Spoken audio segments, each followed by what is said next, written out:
As we approach the end of 2023, we've created an amazing gift for you. This episode is one of the first in a series of special segments from some of our episodes about the topics of career, parenting, and spirituality.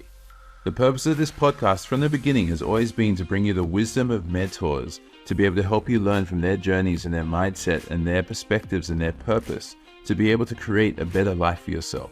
So this series is yet another tool for you in that exact same direction. So get ready, listen in, take some notes, and identify for yourself, what do you want to change in your life in order to make your life even better for you. Let's begin. Here's Michael Ray from episode 6. It's fascinating what you're sharing, because I struggle to believe that you've instilled this in Charlie just by telling her and being intentional about telling her all the time. It sounds like you've really put in the effort to show her as well. Yeah, Harry, I had an aha moment one day when Charlie said to me, "Dad, I wish I wasn't scared of anything and could do everything like you." Mm-hmm. And it made me realise that, I thought my dad was superhuman as well when we grew up. I lost a brother in a car accident. I saw Dad shepherd the whole family through that. And it's not until now that I realise how broken he was, but held it together. And I wish he didn't. And that's why now I say to my Bub, I'm going to have a cry. It's going to be a happy cry. And she's, "Oh, Dad, not again." So, she gets an award at school and I'm the one whistling and yelling out, and "Bub, I'm crying again." And I wanted to know that it's normal and it's natural. And it's very easy for us dads to, assume the persona of the Iron Man, the super heroic, the stoic, staunch superhero. And that actually can make our children doubt themselves when they have these feelings and go, "Oh, Dad never did it." Well, so I make a point of, expressing it all the time. And that's why I say to Charlie, "Oh, I'm scared. I'm scared of a lot of things. I'm, scared of you getting sick. I'm scared of me not being able to earn enough money to pay for things. I'm scared of all of these things come into it." But we go on anyway. We don't live in fear. We live in purpose. So these are the reasons why I act, is to avoid some of these things, and other things I just do regardless. How many times have you found that it's that for a lot of men it's as a result of their relationship? There's an expectation on them from their spouse or from their wife that they're supposed to be that strong, invincible. And so it's no longer just society telling them, it's also their spouse expecting it of them as their role of a father of their child. How often do you find that? Harry, a lot. Society, men are struggling, Harry, at the moment. And I work in the equality space. And as I mentioned before we got on, I don't like the terms women's rights, gay rights, trans rights, religious freedoms, all of those things. They're human rights and human freedoms. We all have an inalienable and well-deserved right to be respected for exactly who we are. As long as we're not doing harm to others, everyone should have the same thing. Men seem to have been overlooked in this march towards a new contemporary society, because it's always been assumed that men have been all right. We have 7 men per day dying from suicide in Australia. Wow. It's the largest cause of death for 18 to 44-year-old men.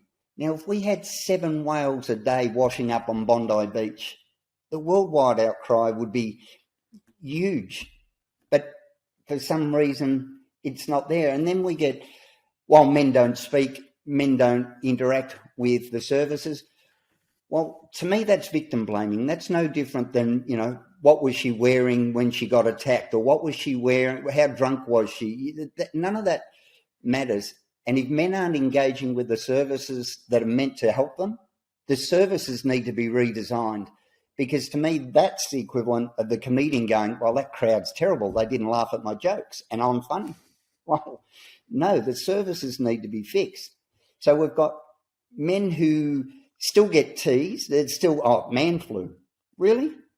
7 men a day taking their own lives, and you want to minimise their illness or try and dissuade them from going, "Oh, I'm a bit sick," by teasing them about it. It's just man flu. It's just not acceptable. And, men are struggling, and just because they don't speak up doesn't mean that it's not happening. It means that they've been conditioned into that fear-based thing where I won't do it until they take the saddest path of all. So, we often hear about the mental load that women suffer and the discrimination that women suffer, and they do, 100%.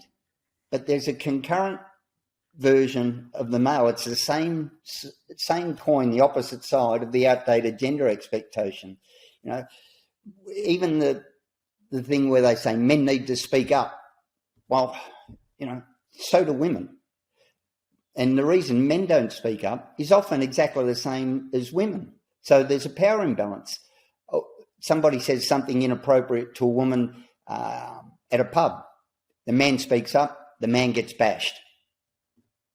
Happens all the time. Men are more likely to be the victim of violent assault than women.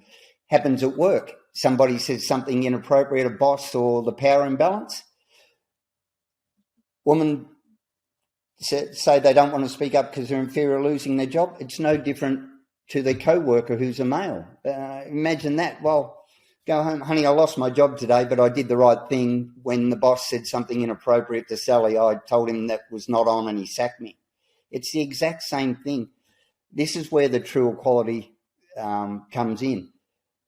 Trying to promote the outdated gender stereotype of men as the protectors and the heroes, not all of us are like that. As I say, I came from the thing as a bodyguard. I don't have a problem doing it, but many men do, and that doesn't make them less of a man. But until we realise, hey, we're all the same puppy with a different tail. Man, woman, transgender, all the rest of it. We're all insecure, wanting to fit in, trying to do our best, and worried about being judged. Once you throw that judgment out, once you go, you know what, I am who I am, and so I say I'm often the target of outdated gender stereotypes and expectations, but that's about them. What I will never be is the victim of it, because that's on me. So do your best, throw your judgment, throw your stigmas. That says everything about you and nothing about me. Here's Ben McEvoy from episode 7. To me, it's really about how do I demonstrate through my actions, particularly to my family and my 2 kids, about what a life well lived. And that sounds a little bit woo-woo as well, but I think that's what gets me up and gets me going every day, whether it's exercising to stay healthy, going to work to demonstrate the importance and the value that I place in just hard work. Because I think there's a lot of value in just, what's the saying? Chop wood and carry water. I haven't heard that saying before. I think it's like it's a Buddhist saying or something, but it's just like there's so much gold in just learning how to chop wood and carry water. Just learning the discipline of hard work and perseverance is really important. So they're the things they're my why now, of living a life and demonstrating to my kids and to my family and the people that I love that they're the things that you need to do to live a life of being happy, strong and healthy. So again, it sounds very like journey orientated, but I think that's just where my head is at the moment. So what are all the things that you're doing now to be the best example of a life well lived to your kids? I think the best thing I ever figured out was that to remind my kids every day to do what I do, not what I say. Because it's almost like extreme accountability. So I'd recommend anyone with kids just to get your kids to hold up a mirror to you every single day, because gee, they're good at it. Can you give a specific example of just like, get off the screen. But Dad, you're on your phone. And then I've got this very important work email, and I've got this. Like, no, you don't. Like, put your phone down. Like, so just like a really simple example like that, try. I've got 2 girls who love reading, right? And I'm always like, oh, you should get outside. Let's go to the park. Let's go and walk the dog. And they're like, they're like, oh, yeah, no, whatever. Like, yeah, they're enjoying reading their book or whatever, and that's great. But they're not going to get a love for the outdoors unless I show them a love of the outdoors. So I just think it's just those really little things of just holding yourself accountable every day so that they can do what you do, not do what you say. I love that. As I do, as I say, it's the complete opposite of every example of parenting you can find. But it's so freaky because you realize like how many contradictions you walk around with, and it makes you, especially, my eldest is 9. Like it realizes how incongruent you can be. Like I was saying before, it's so easy to trick yourself into thinking that you're doing all the right things, and there's no one more honest, I don't think, about how you're behaving than your kids. They're just brutal. Here's Nathan Bryant-Taukiri from episode 10. How's this changed your parenting style? I'm a very, very conscious, intentional dad. Partly because, and I've got a few friends who've kind of walked a similar journey to me. When you know what a great dad isn't, because that's what you've experienced firsthand, you basically just take the opposite of that, and you've got a pretty good list of the kind of dad you want to be. It's actually highly effective. Right. And then when you've got a great mum, it kind of, there's someone who can fill in the gaps.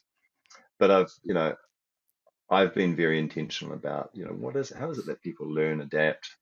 How do they experience fear? How do they use their fear? Do they run away from it? I've walked that journey. I still do, like all of us. But when I do, I really try and learn from it. And when I learn from it, I really look at how can I teach others what it is that I've learned. So my kids have always had that from me. Really good example is, public speaking, one of those horrible things that most people hate. I was, as kind of, fate would have it, I was always pushed into doing that from a really young age. And I remember kind of hating it, but you just kind of got better at it. You got good at it. And consequently, it's part of my toolkit. And so whenever there's a moment where people gather and we need to mark time with some words, someone should do it. Why not me? And so I've brought them up that way. And recently they both were freaked out about their speech competitions at school, like physical fear and sickness, I think we've all experienced a bit of that at some point in our lives. And we went through a process of understanding the value of it, the power of speaking, and then the process of creating a speech, and then being able to kind of learn how to perform it. And I was so proud of them. They both delivered it. They did an incredible job. And they both made their speech finals, and my daughter went on to like into school finals and stuff. This is a kid that was too freaked out to do a speech at all, let alone be the person to differentiate ourselves. And, that's the kind of intent, I think, that if we can all, if we can afford the time, and I think we should all try and afford that time, that's what shapes our kids. That's the formational, foundational stuff. And I've always been like that. What's changed, to kind of specifically answer your question, they've seen a bit of a shift in me. They've seen me share my story, it's a version of what we've been talking about many times with different people here at our house over the last year or so. And every time they'll be with their friends, they'll be doing something, there'll be a lot of noise around or what have you, and I'll catch them, they'll be stopped, just very quiet, very attentive, very, very keyed into what it is that I'm talking about, and they're thinking. And I can see, they know what's most important to me and to this family. That stuff gets in, that's a value system that I think they already have. They're already talking about things like, my son wants to be in the NBA. He's a great basketball player, but he wants to be in the NBA. We've talked about backup plans because, not that many people are going to make it into the NBA, right? So, about 6 months ago, I was driving along in the car and we were driving somewhere, and he was looking kind of thoughtful, and he looks at me in the rearview mirror and he's like, Dad, if I don't get in the NBA, can I come and work for the, and one day do you think I might be able to run that company? And I was blown away because on the one hand, he's got this dream of being a professional basketball player. And on the other, he's really considering what might his kind of contribution to the world be. And how can he align it? How can he hitch into our family wagon? I was blown away. And my sister said, and my daughter has said similar things. So I think what it means is we do have far more considered conversations, quite specific conversations about other people and about the state they might be in and what it is that we've got in our power to be able to do to help them. Look, if you start hearing those things at the age of 8 or 9 or 10, where does that lead you over the next 30, 40 years? When you realize that those are the things that your parents tell you are the most important things in life. I've got a pretty good guess as to where it leads you, but time will tell. Here's Will Zhang, episode 12. How did you manage your role as a father versus this role of trying to make sure that the business is doing really well? Because it must have felt great. You're like, yeah, my team's growing. We've now got 60 staff. We've now got 70 staff, and it's amazing. And look at how much we're growing. It must be great.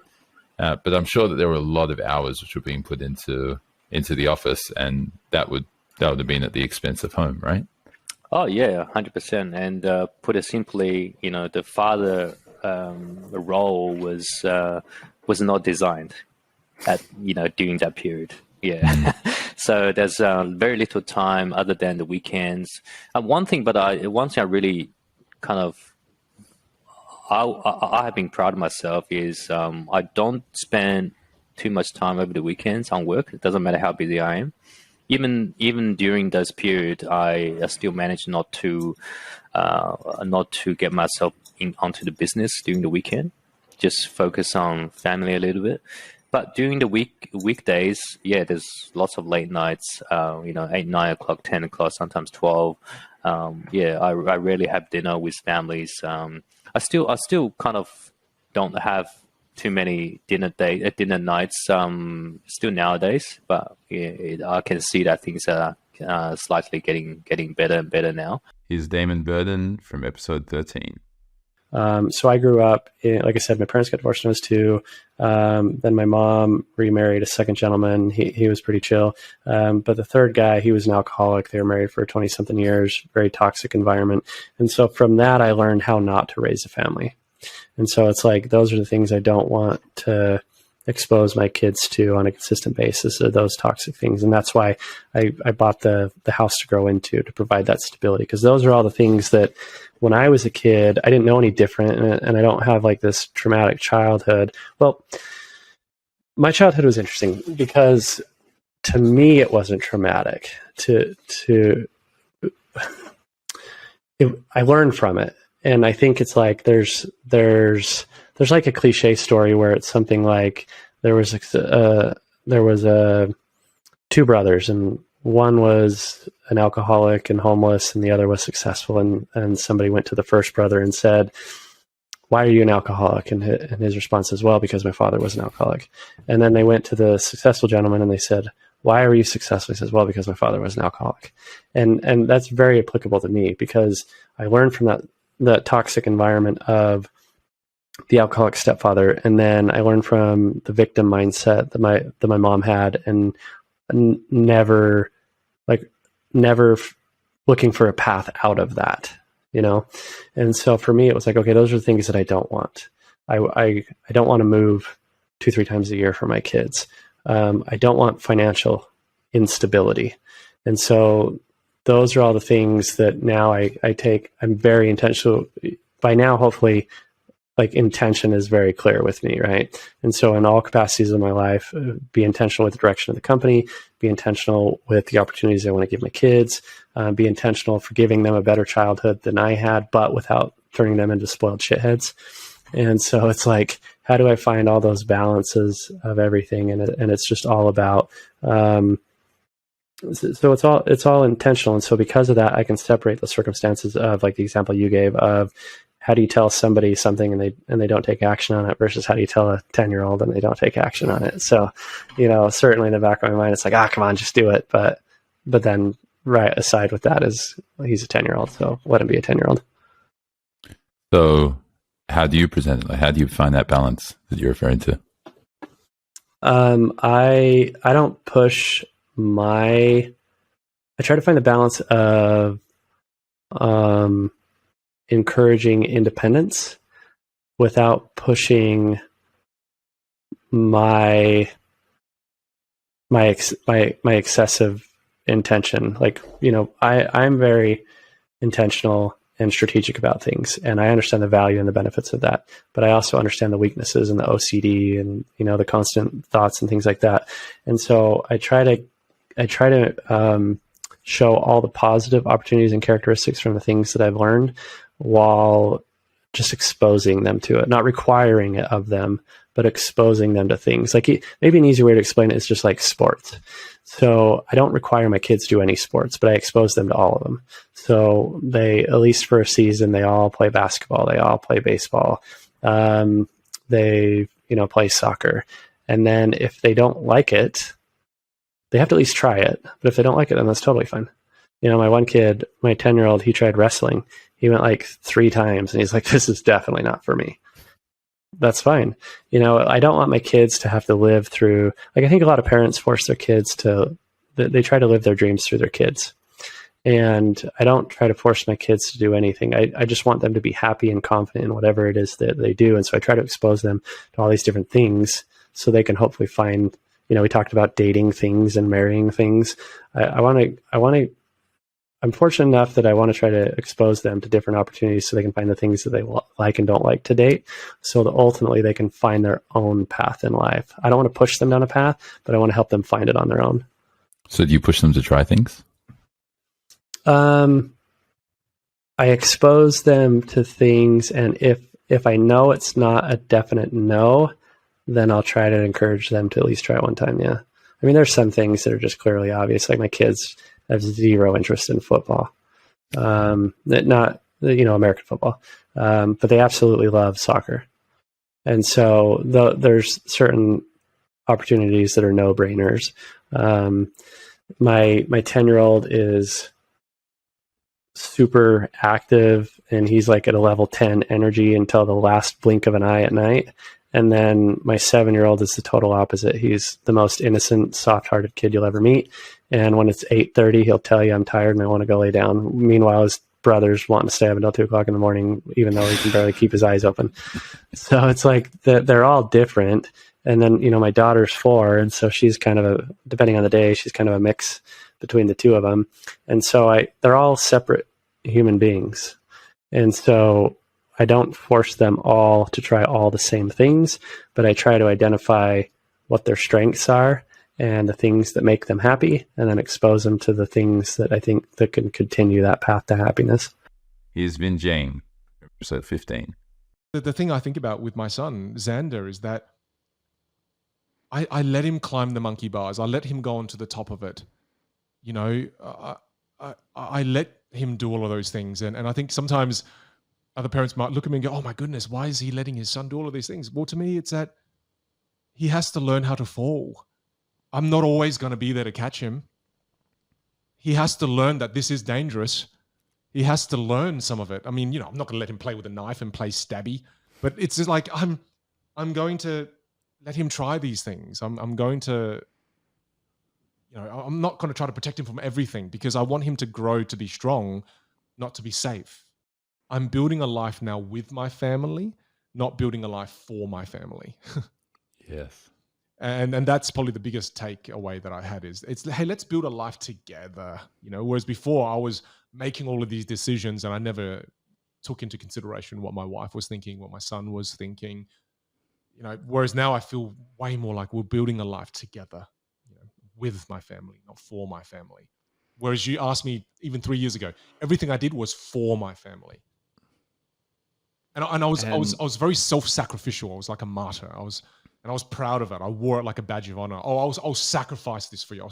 I don't want to sacrifice anything for family. I don't want to use that language. I don't want that language to be the language my son hears, because that was the big language my parents used with me a lot. Is, I sacrifice this for you. We sacrifice that for you. I don't want my son to feel like I've sacrificed my life for him. No, I want him to. I'm happily doing it because I'm going to win along the way too. I'm not, I want to be conscious of not giving my own happiness up. like so quickly, like that being the first thing we do. Is like the first thing we do is we've got to give up dad's happiness. You know, it's like, oh, well, do we really have to? Can we do both? Yeah. And it's as if you learned that from your own childhood, right? Yeah, definitely. Definitely. I see it a lot in my community. The common one Asian parents will say is, you know, I've sacrificed my health, my back, my youth, you know, for you. And then it becomes such a heavy weight, right? Whereas I don't want that weight. I don't want my son to have that weight, I think. How did you let go of that weight yourself? I don't think I have. I think I'm still hanging on to that. I think that kind of impact is still playing out. Yeah, okay. So, I mean, I'd imagine that some people who are listening to this are thinking, yeah, great. It's all fine and well that you can now say that you're doing life with your family and you're working with your family rather than working for them. But those 3 or 4 years of you working your ass off and sacrificing yourself would have improved your career and just would have created even more momentum. Definitely. And if you had the perspective you have now, then you probably would have grown your brand and grown your career slower than you otherwise would have. That's true. And what's your response to that? Or maybe I'll ask it another way. If you go back to 3 or 4 years ago and you were to speak to yourself when you saw yourself sacrificing everything for your family, would you have tried to change your mind? I don't think so. Okay. Because just like you said, I think I now realize that there are chapters in life. Your life is like a book and there are chapters. And there are chapters when you do have to be a Formula One race car and pedal to the metal. There are chapters where that is necessary. I probably wouldn't have changed what I did. I probably would have changed how I did it. I would have communicated it to my wife with more clarity that this is just a chapter of our lives. And there is a point where this chapter will move into the next. And I probably wouldn't have kept that chapter as long as I did. I didn't need to do that for 4 years. I probably only needed to do it realistically for 2. Here's Ben Salkeld from episode 17. But coming back to pre-kids, like we had a pretty intense journey to fall pregnant and have children. And one of the big things that really awakened me to fatherhood was, when we were looking down the line of adopting children. And I really struggled with it at the time because where I was in terms of my modality, I'm thinking, hey man, it's got to be my sperm or it's not my kid. I don't mean to get crass on here, but it was like, that was my line of thinking. And I had to challenge myself on it and really look into it. What is fatherhood? What does it mean to be a father? It has nothing to do with genetics. And that's when I started to have my epiphany. And I remember the day, man, and this sounds pretty cuckoo and crazy, but as we were trying to fall pregnant, I'm out in the surf. I had this epiphany moment that fatherhood has nothing to do with genetics, and it's all about how I mentor and show up for a soul that decides to come into this earth or come under my mentorship. Within, that period, within a couple of weeks, we fell pregnant with our firstborn, Bodhi. Mm-hmm. And that completely changed my life, man. You mentioned though, when you started talking about mentorship, that it was also fatherhood. Like you mentioned the two in pretty much the same sentence.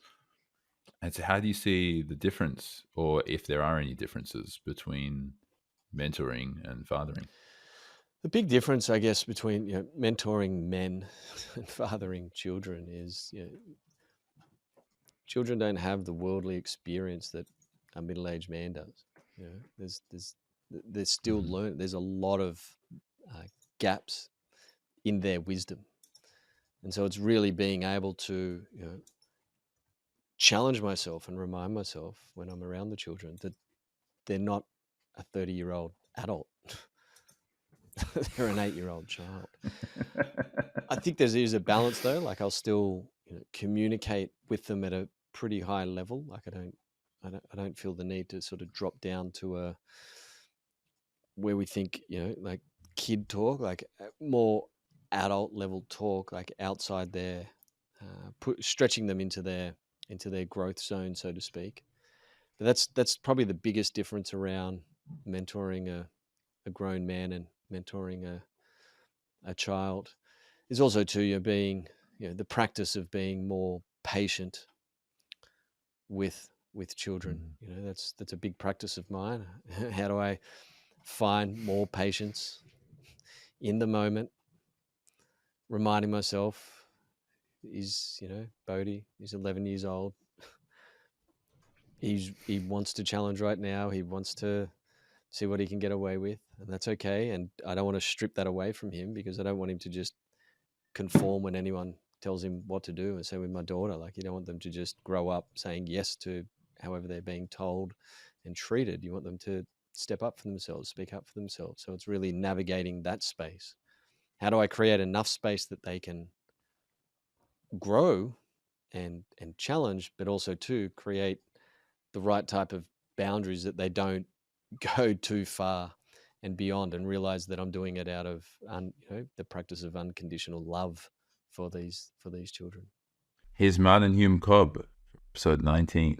That was a beautiful time. That was such a fun time when my sons were really young. And then, because my sons are a bit like Diane and I, they're very creative. They didn't like school. They didn't enjoy school. And the schools available in the area where we lived weren't, none of them sort of really aligned with what we felt would work for them. We ended up taking our kids out of school, and we actually homeschooled our 3 sons from right up through high school, along with sort of running this design company, which we ran for the next, must have been 20 years, probably 15, 20 years. I can't remember exactly. How did you make that decision because there's 3 boys, and like that could be a very chaotic household, and most people are very excited for school because, okay, get the kids away, they can go there, and then I can really focus on what I got to do, and then I'll give them my full attention later. Yeah. And you've been deciding to kind of split your attention, not in terms of hours on end between work versus family. It was throughout the whole day, it seems. Yeah. So it was very integrated, family and business. But that was when they were very young. How it worked is that we did send them to school. There was a local school they went to, and we could just sort of see that they were going backwards, because they could read very early, and they were all really gifted at art, like Diane and I, very creatively oriented. And the world of school just didn't work with them. This sort of conforming, sort of pedestrian sort of approach to learning. They'd already experienced this very sort of dynamic learning environment of our home, where there was high levels of creativity and so on. I think, in a sense, we sort of set them up to fail at school, because they'd already experienced learning as a really super fascinating, super challenging thing at home. So they weren't happy at school. And so, Diane and I hadn't enjoyed school, and we didn't want to put our kids through the experience that we really didn't enjoy ourselves. We weren't going to do that to our children. And we really encouraged them to go to university, and they all chose not to go. Mm-hmm. And they've all just chosen to have a career as musicians. Because I taught them music as part of the homeschooling, taught them piano, and then they ended up creating a sort of rock band together, my 3 sons. And we ended up sort of touring around the world together, and them having sort of #1 songs on the Australian chart, and playing to crowds of, I can remember standing in the crowd at Big Day Out in Sydney, and they were playing on the main stage, singing a song that was the #1 song in Australia at the time, and the whole crowd was singing the song with them. And that's just something that my sons and I did together as sort of part of us just taking education in an unconventional pathway. It must have made you very proud dad. Yeah, it was it was incredible. It was just sort of a dream fulfilled. Yeah, when they were young, I could see the potential of them playing together because they all just seemed very gifted musically. And so all I did was just provide the opportunities, and over time we got together the instruments, and they ended up going in a competition, a high school rock band competition in New Zealand called the Rock Quest. And that was like a nationwide high school competition that was on television, sort of prime time television in New Zealand. And like 600 bands from different high schools all around New Zealand entered. And they ended up winning the whole thing and winning $10,000 first prize and getting a recording opportunity to record and various things. And off the back of that, they then decided, okay, we're just gonna do music. And so they did that. We did that for the next 10 years, and that was pretty much my full-time job, was sort of helping manage that enterprise together. Okay, so design business. Yeah. Then switch to band manager for your sons. And the music business, And here's James Kirby from episode 26. I 100% believe if you're going in with a compassionate focus, what happens then when the child is having a tantrum? And tantrum is probably not a very nice word to be using, but if the child's having a breakdown, a compassion focus puts the focus on the child. They are suffering. What can I do that would actually be of help with their suffering right now? Whereas the former way of thinking, it's kind of all about almost me. How am I seen? What do people think of me? Yes, I'm making a racket here. It's my child. And then all of a sudden, the attentional focus is on you, and there's this urgency to correct it immediately. But really, when a kiddo's in that kind of state out shopping, there is no quick fix. No. And it's just like, how are you at tolerating that uncomfortability? And that becomes part of it. So part of the work that we would do is, how do you start to tolerate this and recognize that, it's super uncomfortable and no one would choose it, but you can tolerate it. And then after 10 minutes, things are settled down again and you reset. A lot of the work we do with the compassion focus is about the reset, right? Can you reset after you've experienced the pain? Can you reset and connect again in a positive way? For many, there's almost no reset or repair. There's kind of like broken down. If it's broken down, you're now in that stimulated situation yourself physiologically and threat focused. So you're regulating a threat with a threat, your own threat, and then you kind of, perhaps yell or scream or threaten your kid. If you don't do this, we won't be coming. We've all done that kind of stuff, which often can just amplify the difficulty or the pain. And then the judgment even becomes twofold. And now they've seen me yell at my kid. That kind of part commences. And then after, it's like silence. You'll go to your room when I get home, or a removal of something that was a positive in the child's life has occurred. You're not going to be able to play this when you get home. Something like this, and there's a separation. Whereas what we're ideally wanting is after that difficulty's occurred, and it's been painful for both parent and child. Can you reconnect? Can you lay down a memory of emotional warmth here? And that will help both reconnect and crack on again. And here's Henry Shukman from episode 27. So you're married and you have two boys, and so you're a father. And of course, you had a lot of challenges with your own father when you were growing up.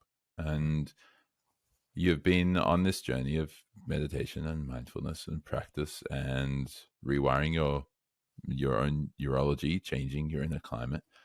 How has this transformed your ability to be a great partner and a great father? Or a better partner, a better father? Yeah, maybe we have to say better. Yeah, I think. Honestly, I think hugely, because having this practice, and because I've done a lot of therapy as well. Basically, I've been on a path of healing and awakening. I'd say those two. And by awakening, I mean that sort of sort of deeper explorations of our cosmic and existential situation, you know, which I think is available to us and is the coolest thing we can do, really, you know, in some ways. But doing all that has meant that I'm definitely. God, you know, you ought to talk. Really ought to talk to my wife about it before, you know, take all this with a pinch of salt. But on the whole, I'm less reactive, better at being more responsive and less reactive. In a nutshell, in other words, you know, just much more able to have a measured response than I would be otherwise. Let's say. Okay, can we dive into a little bit more? What would it look like if it wasn't a measured response? And what does it look like now that it is a measured response?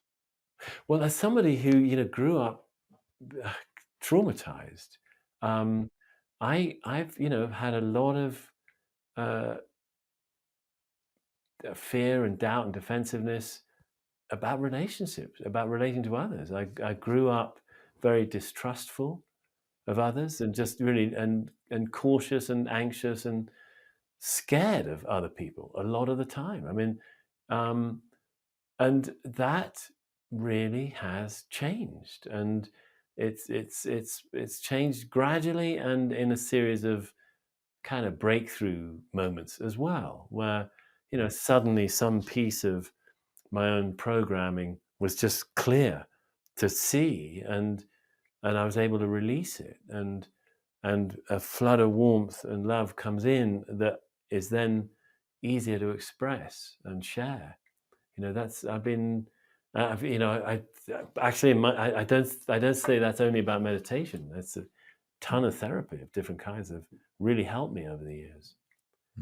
And yeah, so that's, I hope that's an answer to that. Well, it's part of it, right? Because, like, I mean, I so obviously this will be cut out from what people hear, but there was a moment there where you were interrupted by one of your kids shouting "Dad," and I could see visibly in your facial response there wasn't anger or frustration or annoyance or whatever it was, like, which most people would experience, like, oh, these people should know, these people know that they shouldn't just shout, they should check if I'm busy, whatever, right?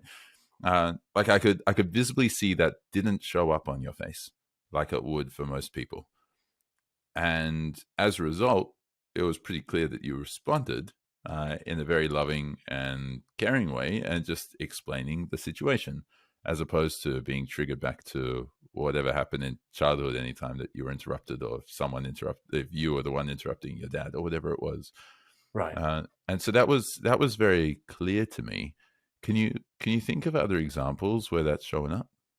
Well, yeah, I mean, I think, well, it's nice for you to point that out. I mean, actually, why not leave that in? That might be quite, well, I suppose you won't if you cut out the call. But that, yes, I mean, that totally, for me, that seems very, I mean, you know, in a nutshell, I mean, maybe this sounds a bit crass, but damn, I mean, this kind of work that I've been talking about on ourselves, I mean, it allows us to love more.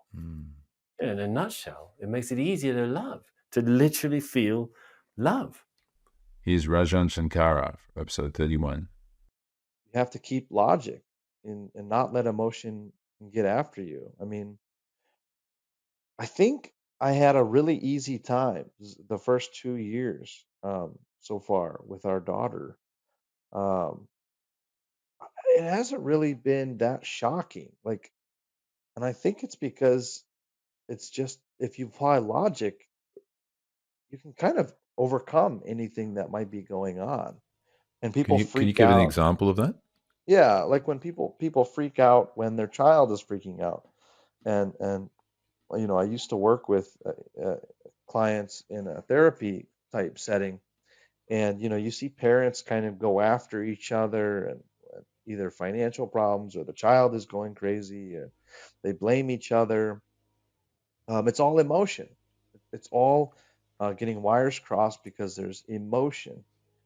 But if you remain logical and can detach your awareness from what's going on around you, nothing has to affect you. Nothing has to affect you. And it's very challenging. I say it, but it's not easy. But it is a real thing. It's a very real thing. Is it still a challenge for you after 12 years of being a monk? And Oh yeah. To me, there is no, mastery. There's just constant work. I don't really believe in being a master and things like that. I think that you just get better at recovery times. You snap back to who you were faster each time. My guru would say that. There's not this aspect of perfection, but there's this sense of recovery. I think, and maybe something that used to bother you for a week bothers you for a day, and then bothers you for an hour, and then bothers you for 5 minutes, and then maybe a quick thought, and then boop, I snap back to who I was before the challenge occurred. Right. And Like I've loved those photos of my daughter, like when she's pissed off and everyone else is smiling, trying to force her to smile because she's really pissed. I love posting those because it's like, see, like there is no smile here for her this moment. She's upset, and it's like this is all we had. And my wife hates it, but it's like that's real. Here's Jeffery Wang, episode 37. What every child, what every parent needs to know is it's not that the world's going to roll over and all of a sudden become great for your child. It's going to be tough. There's going to be suffering. There's going to be pain. You're going to have to, but the way you prepare your child to be able to grapple with that is to make them realize the inner power that they have, and part of that is leading by example. What I realized was that the reason I wasn't able to be impactful before was because I was thinking about myself. When I changed the mindset that I'm doing this for my son, for others, the impact I had was immense. There was something, and maybe this is just the way I'm wired. When I'm doing it for myself, and I know I'm doing it for the wrong motivations. I'm not as convincing. I'm not as convicted. I'm not as persuasive. But when I'm doing it for my child, it might be the same message. It might be the same outcome, but the impact is phenomenally different, and maybe it's just the way I feel about it, but it definitely gives me great motivation, I realize that I'm doing something that's far greater than myself. And that gives me, I suppose it gives me the courage to actually go and do something that I'm obviously very uncomfortable with. Here's Nick Langton, episode 46. The advice I give now comes from the lens of being a dad and raising, three boys who are now young men now. And, as I say, my twins recently got their P plates. So they're now, it's the weirdest thing to see three kids get in a car together with no parent and drive off out of the driveway. You have a moment to think that's my entire world in that car together now on the road. It doesn't feel that long ago though I was clipping them into baby seats. So the reason, from my perspective, what sharpens it is that when I think about how you'd give advice to a friend, a loved one who came to you in need, and particularly how you'd give advice to your kids, which, with your kids, you're not going to shortchange them on honesty to save their feelings if you really love them, right? Because presumably if they feel safe enough, you can tell them what you need to tell them, and you can tell them from an environment of high support. You also don't have to sugarcoat that maybe they came up short in that regard, and you're telling them, I'm telling you the truth because I love you, right? Like that's an easy conversation to have. I think it would be helpful, and I try and do this somewhat. I think it would be helpful if the way we spoke to our friends, ourselves internally, if we were speaking with that same degree of honesty, transparency, and respect we show our kids because they're the most precious things in the world. If you could, if I could speak to myself the way I would, I would never, in my harsher moments when I've been angry at myself about something, my internal monologue might be really quite aggressive and self-admonishing. Yet I would never speak to one of my boys like that because I know that'd be completely counterproductive. Right. So I mean, you're unique as a dad in that sense. Not unique, as in, unfortunately, I see a lot of parents struggle to manage their emotions, and they do speak to their kids the way they speak to themselves, as opposed to speaking to their kids the way they wish they spoke to themselves. And you've found a way to differentiate between those two. Is it just because you just value your kids and you love them so much? Or is it because you've done other elements of personal development and kind of like work on yourself? Or is there something else? Because that you said that as a blanket rule, like for everyone who loves their kids. I agree with you. I've been very proud of myself being able to act that way. Yeah. But I've had a lot of dads share with me, and mums as well, that they're not capable of doing it in the same way. Yeah. They wish they could. I mean, look, I still have the crazy dad moments where I'll yell out at them for something that's, someone's broken something, or, something silly's happened after we've said, hey, maybe you shouldn't do that. But I'm talking about where I characterize it as being where I don't make the mistake is if it's actually really important life advice, or it's something that we're really got to talk about because I think it's intrinsically valuable to their personal development.